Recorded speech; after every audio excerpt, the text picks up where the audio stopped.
Welcome to Lesson 3 of Section 2 of the BJCP Tasting Exam Preparation Program. This lesson is called Let the Scoresheet Guide You because, as I had mentioned, I was going to say alluded. I haven't alluded. I flat out mentioned in previous lessons, the best tool you're going to have available to you during your exam is right there in front of you, hiding in plain sight, as it were. So let's get started by saying this episode in this series is not affiliated with nor endorsed or checked by the BJCP, the AHA, or any other organizations discussed in any episode of this series. All right. Lesson 3, let the score sheet guide you. All right, Lesson 3, let the score sheet guide you. I literally mean that. In fact, let's get right into what I mean by that. And in this lesson, we're going to cover following prompts in the evaluation fields. That's it. That's all we're going to cover because everything you need to remark on a beer it's on the score sheet. It's there telling you what to do. And there's no reason you shouldn't get all your completeness points if you use this in your exam. So let's take a look at what we're talking about here.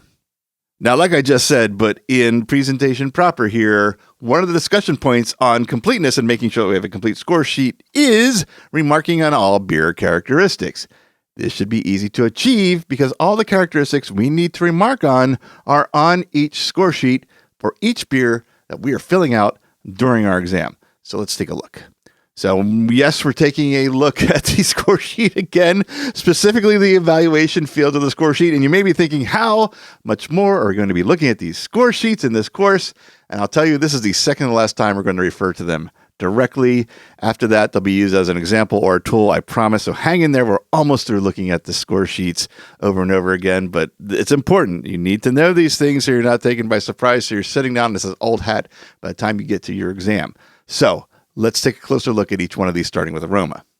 Each area of this evaluation section tells us exactly what we need to remark on. It's right here. In fact, let's take a real close look at it. For aroma, as appropriate for style, and this applies to all of the descriptors. We're going to be doing this as appropriate to style. We're not going to sit here and say it's got a very phenolic Belgian yeast, and I don't like that in a lager. Well, that has nothing. One has nothing to do with the other. You're discussing it to the style, or you're remarking on it, I should say, to the style that you're evaluating. We won't be doing a lot of that in the future, so don't worry. This isn't the last time we're talking about that. This right here, comment on malt, hop, esters, and other aromatics. This is a checklist. This is a checklist of what you should have on those lines underneath this. In fact, I don't see any reason why you can't use it as a physical checklist.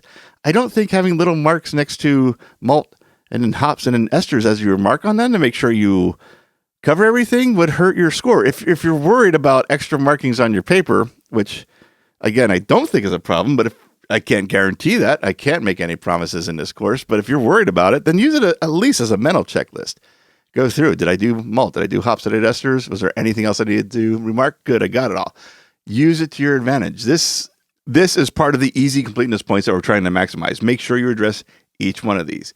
And if you're not getting a specific characteristic, like maybe you're not getting any ester notes whatsoever, address it. No ester characters found with blah, blah, whatever the other descriptors you have are. Don't write blah, blah, blah.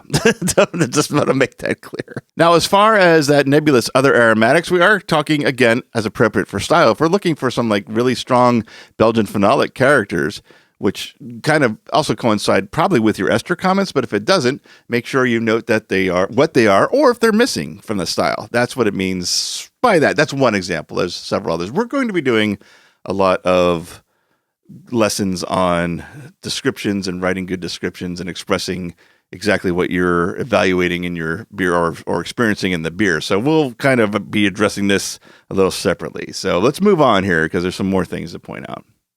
Appearance also has its own guide. So comment on color, clarity, and head. Then head almost has a subject list. I think you actually could call it a subject list because they also want to see remarks on retention, color, and texture, what it is or what it's lacking. Both. Make sure you remark on all of these points on your score sheet. For flavor, and again, I'm going to keep emphasizing, as appropriate for style, comment on malt, hops, fermentation characteristics, balance, finish, aftertaste, and other flavor characteristics. Mouthfeel. Mouthfeel, I'm going to say, is arguably the toughest to fill out all the lines underneath. there's honestly probably too many lines, and it feels like you could take one or two of those lines and put another one under flavor and another one under overall impression, and you'd be fine. But that's not how it is. I mean, we're working with what we're given. It's what we have to do. In this section, we're going to have to comment on body, carbonation, warmth, creaminess, astringency, and other palate sensations, I should say. Again, appropriate for style. Some of these are a little, I would say creaminess. I was going to say some, but I think really creaminess is kind of a tough one. We, again, have some lessons coming up to address everything so we can fill out the best score sheet that we can. So this one, I'm not going to lie to you, it's a little tough, and it's because of the amount of room they give you to write. I think it's unnecessary, but we need to try to make sure it's complete. Not try to make sure it's complete. We need to make sure it's complete. I can't emphasize that or overemphasize that enough.